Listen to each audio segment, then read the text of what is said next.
Assalamualaikum dan selamat pagi. Nama saya Nur Alaisira Muntijaman dan nomor meter saya ialah BW2211045. Hari ini saya akan berkongsi tentang satu isu tidak beretika di tempat kerja, yaitu gangguan seksual dan cara untuk mengatasinya. Apa itu gangguan seksual? Gangguan seksual adalah salah satu perlakuan tidak bermoral yang dilakukan oleh seseorang terhadap seseorang lain. Kebiasaannya, perlakuan ini dilakukan oleh individu yang lebih berkuasa dan mengalami ketidaksejahteraan sosiologis. Kelompok ini biasanya mengalami permasalahan hidup, keluarga, dan perhubungan yang kurang stabil. Isu gangguan seksual di tempat kerja ini merupakan salah satu isu yang serius karena ia melibatkan maruah mangsa yang mendapat gangguan tersebut, yang mana majoritinya adalah di kalangan pekerja wanita. Isu ini akan memberi kesan negatif kepada mangsa yang mungkin boleh menyebabkan mangsa mengalami trauma, fobia, ketakutan, dan menjejaskan rutin harian. Ini secara tidak langsung menjejaskan produktiviti dan keberhasilan kerja seseorang individu. Terdapat beberapa jenis gangguan seksual yang boleh dikategorikan, yaitu gangguan secara berlisan, gangguan secara lisan, gangguan secara fisikal, intimidasi, serta peras ego seksual. Yang pertama adalah gangguan secara bukan lisan, adalah seperti pemaparan gambar-gambar lincah, silat, isyarat pergerakan, dan sebagainya. Yang kedua, gangguan secara lisan pula melibatkan percakapan atau pernyataan yang mengandungi unsur lincah atau unsur seksual yang tidak boleh diterima. Ketiga, gangguan seksual secara fisikal pula tidak semestinya melalui sentuhan, tetapi juga melalui pandangan dan sebagainya. Yang keempat, intimidasi pula melibatkan komen secara terus terhadap pemakaian, rupa paras, bentuk badan, mangsa yang bersifat ucap. Yang terakhir, peras ego seksual, yang mana pemangsa akan memeras ego mangsa untuk melakukan gangguan ataupun perbuatan seksual ke atasnya.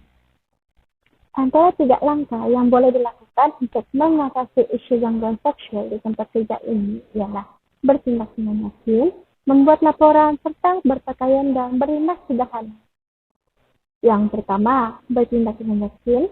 Setiap wanita ataupun lelaki di tempat kerja haruslah mempunyai sifat ketegasan dan keberanian. Ini adalah kerana individu yang lemah sering disasarkan sebagai mangsa.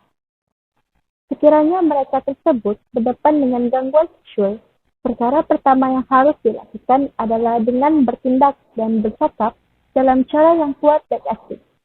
Setiap individu haruslah mengelakkan diri mereka daripada banyak keadaan di mana gangguan seks mungkin boleh berlaku. Biar semua orang di dalam syarikat tahu bahawa gangguan seksual tidak akan diterima.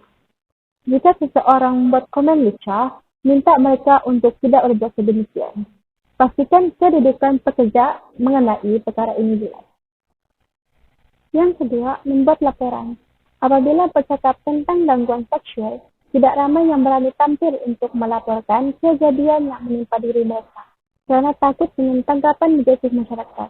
Lebih teruk lagi, jika ia berlaku di tempat kerja kerana mangsa berada dalam dilema sama ada mahu mengunci mulut atau mendapatkan pembelaan kerana bimbang akan kehilangan tempat mencari rezeki.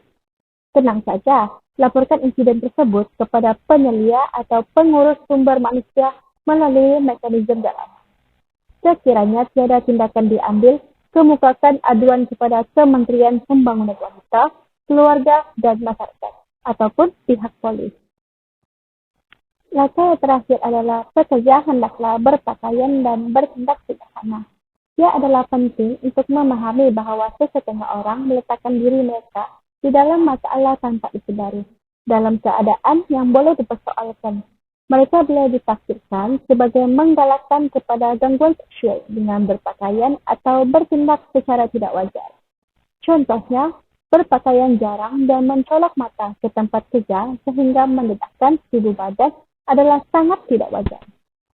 Sememangnya mangsa tetap tidak bersalah sekiranya gangguan seksual itu berlaku terhadap dirinya.